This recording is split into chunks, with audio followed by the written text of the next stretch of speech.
It's been over a week since Spider Noir has been released, and after watching it, there's no doubt about it. This is the exact thing superhero media needs to follow. But let's rewind for a second and look at the superhero media for a second. Let's be honest. After 2019, the interest in superhero media nosedived significantly.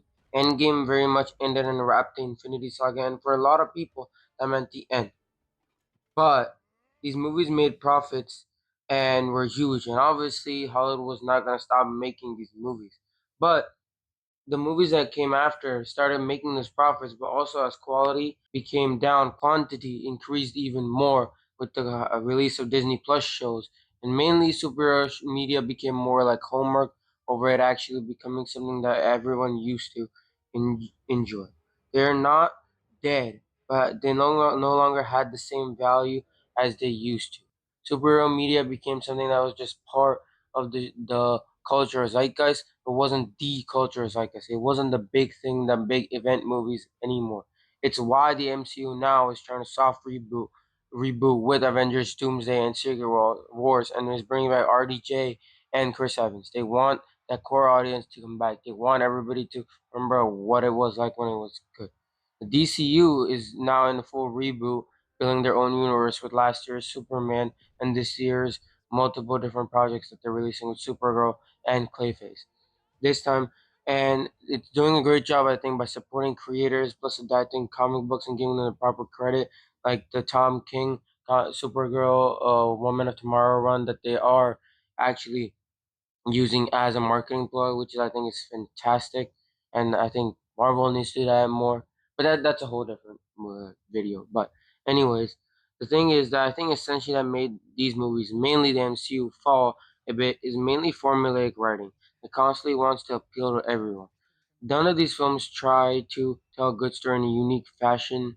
I mean, come on, let's think about it. These movies are trying to be PG-13, appeal to old people, young people, kids, women, everybody. Like, and that's not necessarily a bad thing, but we're trying to get too abstract. Mainly, most of these movies are made on CGI sets, where even the backgrounds where they're sitting for some reason are all fake.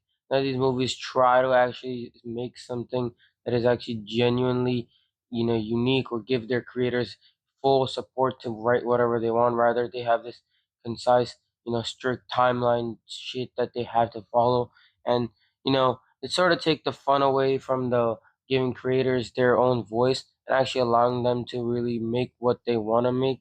Besides James Gunn, I think James Gunn, with the Guardians of the Galaxy, but they have made pretty recent good stuff. There are exceptions like the Batman, Thunderbolts, Daredevil, Born Again, Spider-Man Across the Spider-Verse, or Superman. Where they actually try to do something that feels alive with the pulse. They have some sort of identity, and they actually really give. Like even Clayface, which is obviously isn't out yet, seems to be something that's a full-on horror movie that happens to be in a superhero genre, and I think that's what needs to be done. We need to give these creators their identities rather than to control everything that they do, which is basically what the MCU does. But regardless, Spider Noir feels different.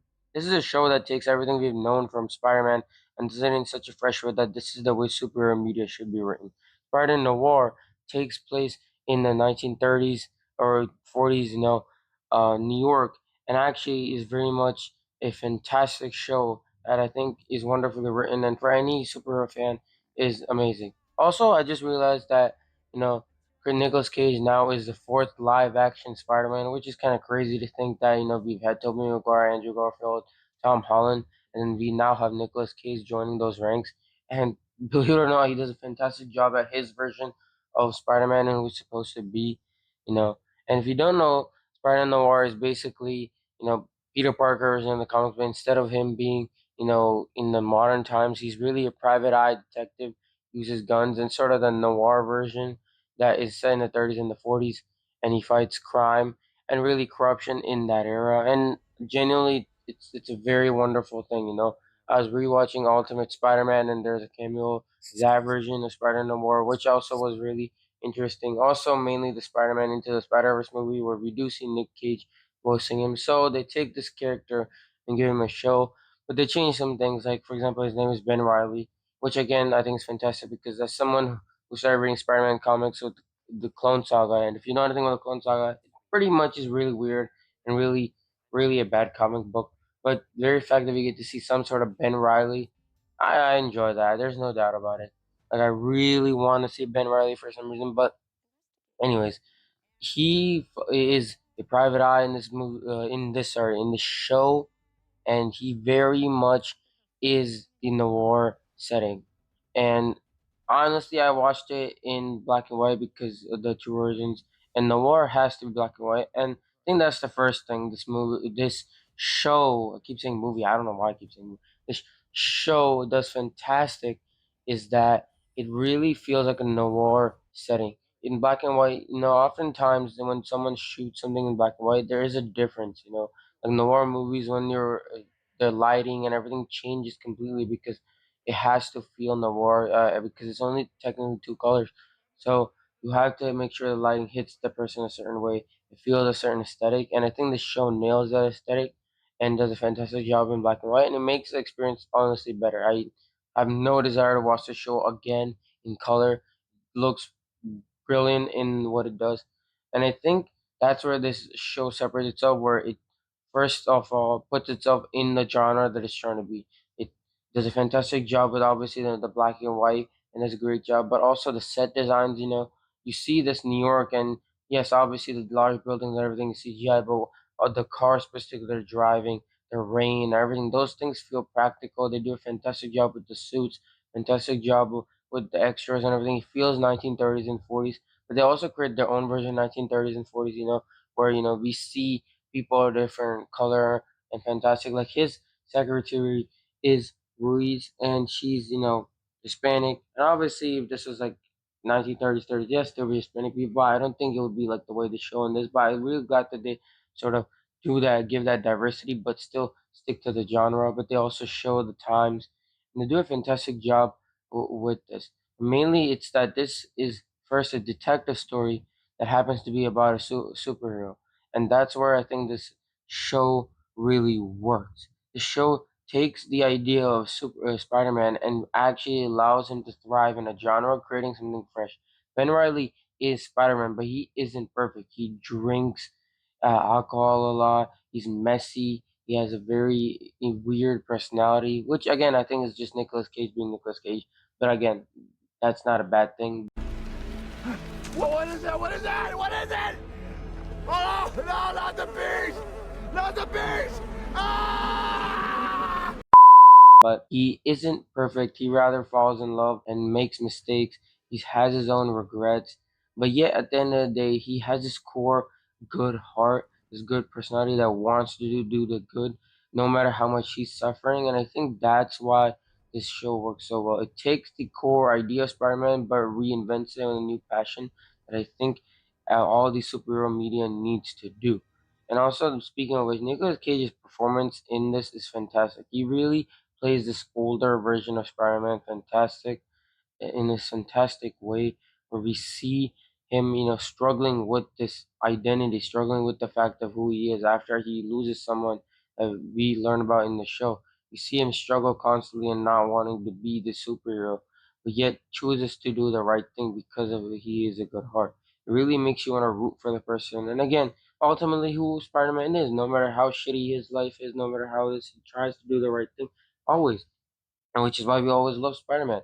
And even though they changed his name from Peter Parker to Ben Riley because they didn't want to show Spider-Man or Peter Parker drinking, it doesn't matter. I love how the show leans into those aesthetics. And I also love how it takes the tools of the noir genre and reinvents them, like the idea of the femme fatale, and taking that and making a Cat Hardy, which is genius, because that's Felicia Hardy, the Black Cat, and it makes sort of so much more sense as someone who is a romantic interest, but also constant foil to Spider-Man, as she's a thief and really on the other side of the law, yet there's that attraction that sits there and do a fantastic job with it. I also love how it takes the villains of Spider-Man and sort of reinvents them and uses them in a way that make them feel 30s. Like the Sandman, he's still Sandman here, but they don't make him this giant monster that would fit out of the world. Rather, he wears suits, has the strength, and eventually is destroying himself. And this continues with someone like Tombstone, where they sort of make him have like this weird scaly skin, and he bulletproof, but he still wears suits and the aesthetics. And can we also talk about Brendan Gleeson? Brendan Gleeson does a fantastic job as this gangster, and his struggles, and the very fact that at the end of the day this show, even though has superheroes, the main villain isn't really someone with powers, but rather corruption and really this messed up gangster who's really trying to get control of New York, and that Peter Parker or Spider Man has to really fight him, but also try to find a way to arrest him. I think that's very important because this is set in an era where it's not just about, oh, someone robs a bank or someone does this, someone does that. It's also about the struggle of fighting against corruption, fighting during the Great Depression, and fighting for people who are poor, for people who are struggling during those days and after the war.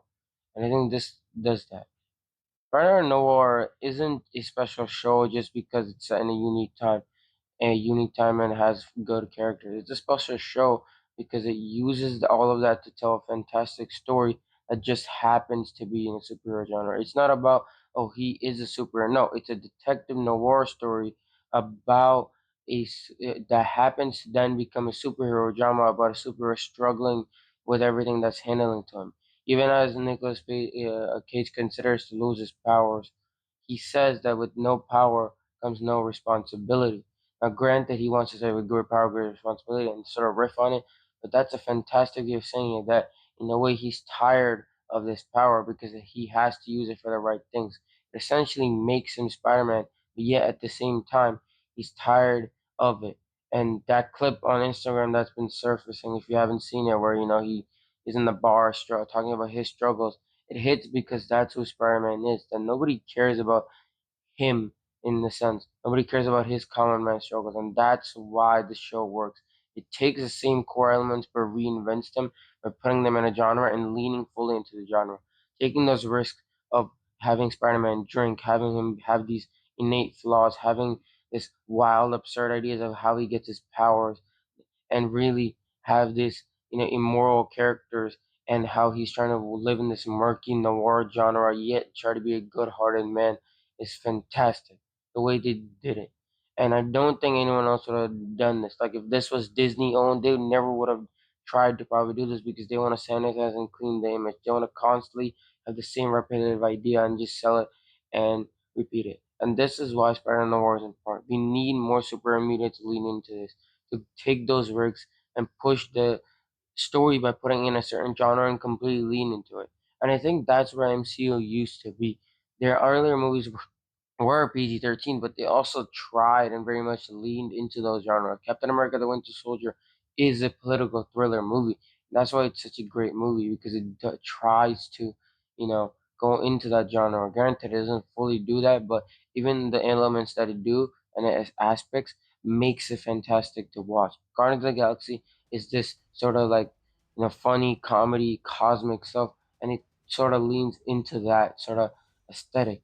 And Iron Man as well, basically a stripped down origin, but it's fantastically a character drama about a very self centered alcoholic playboy who sort of discovers his actual sort of purpose in life and tries to fix the world, but at the same time is part of a system that is actually harming the world by creating these weapons of mass destruction and decides to leave all that behind, all that profit, and trying to go after making the world a better place. And I think that's where they used to be, where they would still be PG-13 movies, but they would still have an heart, still try to show. And that's where these super media is missing. And I think that's where we need to put genre first and lean these characters into it. And not every character needs to be, violent or this or that, but we need versions like that because that allows this genre to thrive. The beauty of comic books is really multiple titles, multiple worlds, and really the creativity that creators bring into it. You can look at the Absolute Universe currently right now. That's been a big success for DC. They're allowing creators to do what they want. And if you have read Absolute Batman, you would know how batshit crazy that book is. I love that book. And it does the same exact thing where they take these characters, put them in a different setting, and use that and fully lean to it to create something special. It becomes something unique that reinvents the wheel again, but also keeps some of the core aspects still there. And we need that because honestly, how much more can we keep going on giving the same stuff and stuff again and again and expect people to just come and eat it? Yes, obviously Marvel's gonna make money for a long time, but eventually, if they don't reinvent the wheel and actually try to put their heart out there, it's not gonna, make a lot of money. You can tell that a lot of movies that have been massive successes this year have been original movies because people are tired of the same stuff. They want to see creativity. They want to see heart. They want to go and see something that resonates with them. That regardless of whatever franchise it is, they just want to see it be actually a good story that wants to be something that people remember, not just some slop that a producer is just shoving down our throats just to make a quick buck. You know, Obsession, a movie made on 762K, I believe, beats out a Star Wars movie. You couldn't say that 10 years ago. 10 years ago, you say that people would have laughed at you that, yeah, right, small indie budget horror movie is going to beat out a blockbuster tempo. But yet, the Mandalorian movie is failing because people are tired of just seeing corporate slop. They want to see something that is engaging. And Spider Noir is living proof that if you actually do this, it could be successful. And also, can we just have season two, please? Nicolas Cage is amazing. This man has been one of the strangest careers, but this man is now, technically CGI Superman, but sure, he was almost close to being Superman, played Ghost Rider, and now he's Spider Man. Like, come on. We need season two, season three. But this is a fantastic show. I had so much fun watching this, and I loved it from the bottom of my heart. And yeah, that's about it. Thanks for watching, and please subscribe.